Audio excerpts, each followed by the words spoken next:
Et si on parlait du combat spirituel? Mais il n'a pas Dieu derrière lui. C'est un occultiste. Lui, il a déjà senti. Il a déjà senti. En réalité, c'est la déesse Diane qui le pousse. Parce que Diane, c'est la déesse de la guerre. Il les pousse. Il les pousse. Cet homme va chercher ses collaborateurs. Les gens qui travaillent dans la même profession. Il dit à cette allure, vous écoutez ces messieurs Paul là, nous sommes en danger. Tout ce qu'il est en train de dire. D'ailleurs, quelque part, il a dit, ma prédication ne repose pas sur les discours. Ça veut dire tout ce qu'il dit, il démontre ça. Il prouve A plus B que notre déesse n'est pas une divinité. Notre entreprise va fermer. La Bible dit, ces paroles, écoutez bien ce que la Bible dit, ces paroles ont créé un trouble dans toute la ville. Ça a commencé par une personne. Il a commencé à faire la sensibilisation. Il a réuni tous les sorciers du quartier. Tous les sorciers du quartier. Sur le plan humain, c'est un orfèvre. Mais il est allé chercher les orfèvres qui font le même culte avec lui. Écoutez ceci, bien aimé dans le Seigneur. La première chose que je remarque dans ce texte, Démétrius, il va d'abord rassembler. L'une des choses qui fait la faiblesse de l'Église. À chaque fois que nous avons de combats, nous allons seul. Sa mission était déjà connue. Mais la Bible dit qu'il a prié toute la nuit pour choisir 12 personnes. Il était Dieu. La divinité faite chair. Mais en face de lui, c'était le diable. Vous savez ce qui s'est passé?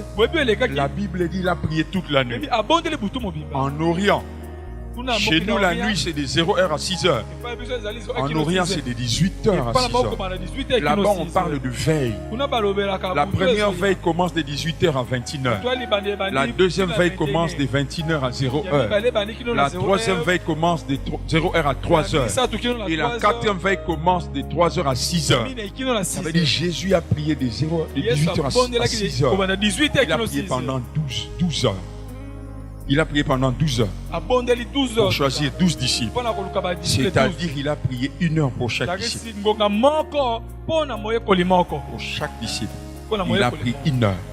Toi, tu ne prends même pas le temps de prier pour les gens avec qui tu parles. À chaque fois que Dieu veut changer la saison de quelqu'un, il introduit de nouvelles personnes. À chaque fois que le diable veut détruire la saison de quelqu'un, il introduit de nouvelles personnes. Premièrement, il y a des esprits déchus qui sont dans les lieux célestes.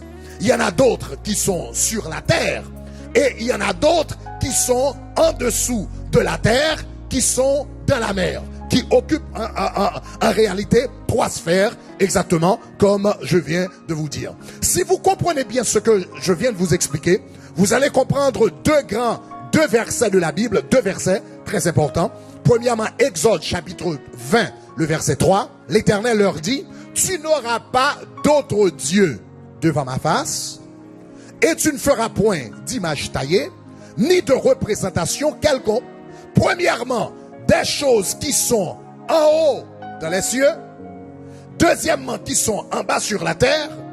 Et troisièmement, dans les eaux plus bas que la terre.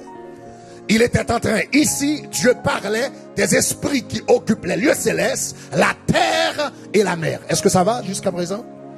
Maintenant, donc ce texte nous montre qu'il y a des esprits, il y a des esprits malins, il y a des esprits méchants, il y a des esprits impurs qui occupent les cieux, qui occupent la terre et qui occupent les lieux, des lieux inférieurs. Ok, les lieux inférieurs ou encore des lieux, les eaux. La Bible les appelle des eaux.